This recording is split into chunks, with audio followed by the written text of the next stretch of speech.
Vous pensez que vos poules locales se débrouillent toutes seules parce qu'elles sont naturellement résistantes? Détrompez-vous, la vérité va vous surprendre et changer votre approche. Salut à tous et bienvenue sur la chaîne.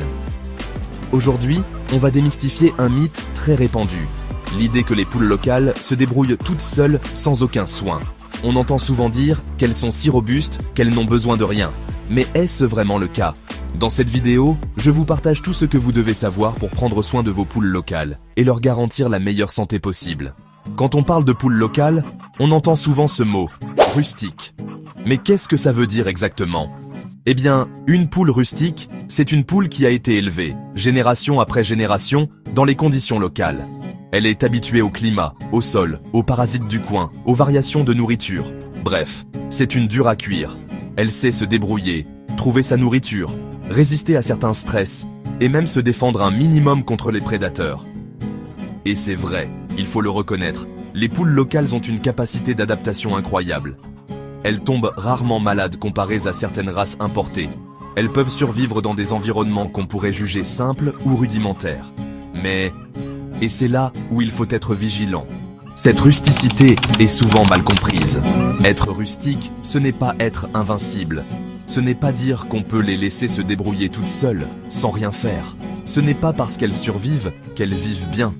La rusticité, c'est une base. C'est un atout formidable pour l'éleveur, surtout en milieu rural ou avec peu de moyens. Mais si on veut que ces poules donnent des œufs de qualité, grandissent correctement et surtout vivent plus longtemps sans souffrir, alors il faut leur apporter un minimum d'attention. C'est comme quelqu'un qui est en bonne santé naturelle. C'est super. Mais s'il mange n'importe quoi, vit dans un environnement sale et qu'il ne voit jamais un médecin, il finira par tomber malade, non? C'est pareil pour nos poules locales. La rusticité des poules locales est un atout, mais elle ne dispense jamais d'un minimum de soins. Trop souvent, on pense que ces volailles peuvent tout supporter sans aide, et c'est comme ça qu'on se retrouve avec des pertes évitables. Prendre soin de ces poules locales ne veut pas dire dépenser beaucoup d'argent. Il s'agit surtout de mettre en place des gestes simples, réguliers et adaptés à leurs besoins. Le premier pilier, c'est l'alimentation. Certes, les poules locales savent gratter la terre, chercher des insectes ou picorer des grains tombés au sol. Mais ce qu'elles trouvent ne suffit pas toujours, surtout pendant la saison sèche ou en cas de surpopulation. Il est donc important de leur fournir un complément alimentaire, des céréales locales comme le maïs ou le mil, un peu de protéines végétales comme le tourteau d'arachide ou de soja, et surtout, de l'eau propre à volonté. On peut aussi leur donner des restes de cuisine, à condition qu'ils soient frais et non salés. Une poule bien nourrie est plus résistante, plus productive et moins sujette aux maladies. Ensuite, il y a un point que beaucoup d'éleveurs négligent, la vaccination. Même une poule locale peut tomber gravement malade si elle n'est pas protégée.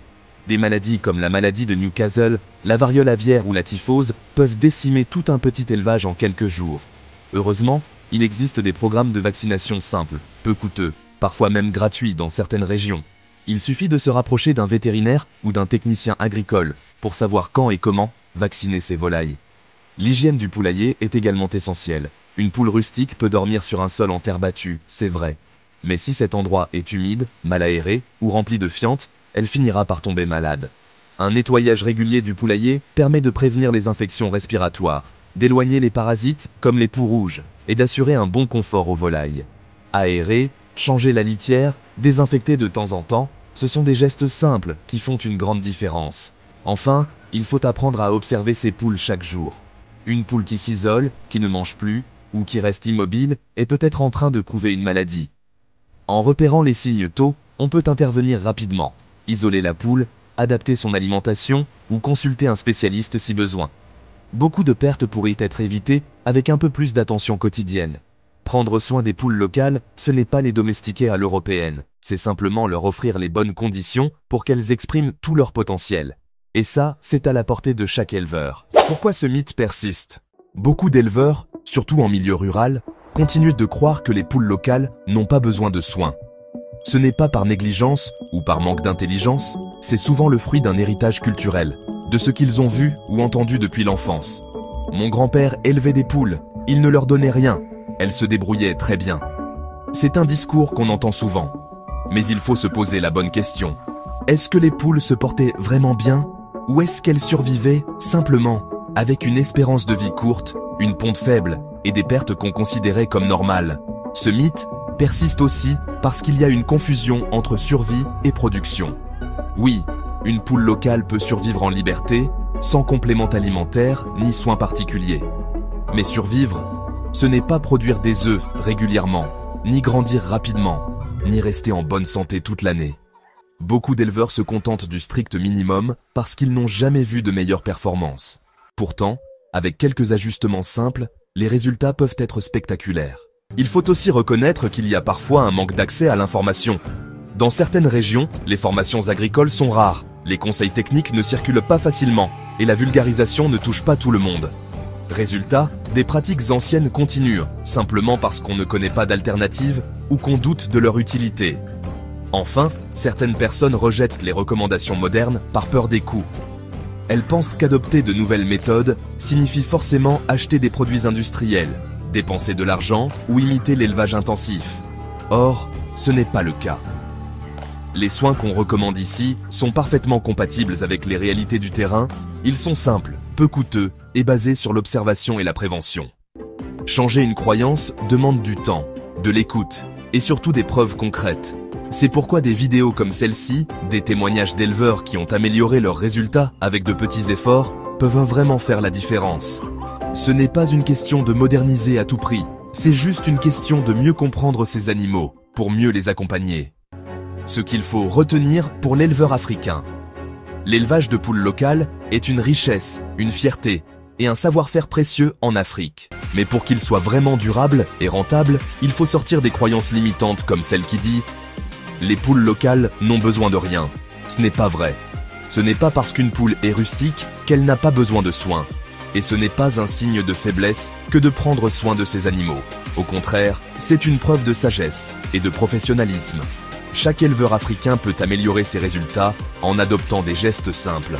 Une bonne alimentation, un peu d'attention chaque jour, un poulailler propre et quelques vaccins essentiels. Ce sont ces petits efforts qui, mis bout à bout, changent toute une production. Une poule bien nourrie pond mieux. Une poule bien soignée tombe moins malade. Un éleveur qui observe ses volailles chaque jour devient plus réactif, plus confiant et plus respecté dans sa communauté.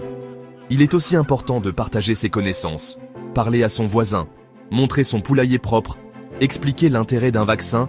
Ce sont des actes simples qui peuvent inspirer tout un village. En valorisant le soin et la connaissance, on valorise aussi le métier d'éleveur et on montre que l'agriculture, même à petite échelle, peut être digne, intelligente et rentable. Ce qu'il faut retenir, c'est que les poules locales ne demandent pas des miracles. Elles demandent juste un peu d'attention. Quand on leur donne ça, elles nous le rendent au centuple, en œufs, en viande, en fierté et en paix intérieure. Les poules locales sont fortes, oui, mais elles ne sont pas invincibles. Et si on veut qu'elles donnent le meilleur d'elles-mêmes, il faut leur donner un peu du meilleur de nous-mêmes. Pas besoin d'être riche ou expert, juste attentif, curieux et prêt à faire les choses autrement. J'espère que vous avez aimé la vidéo. Si oui, abonnez-vous et laissez-nous un pouce bleu.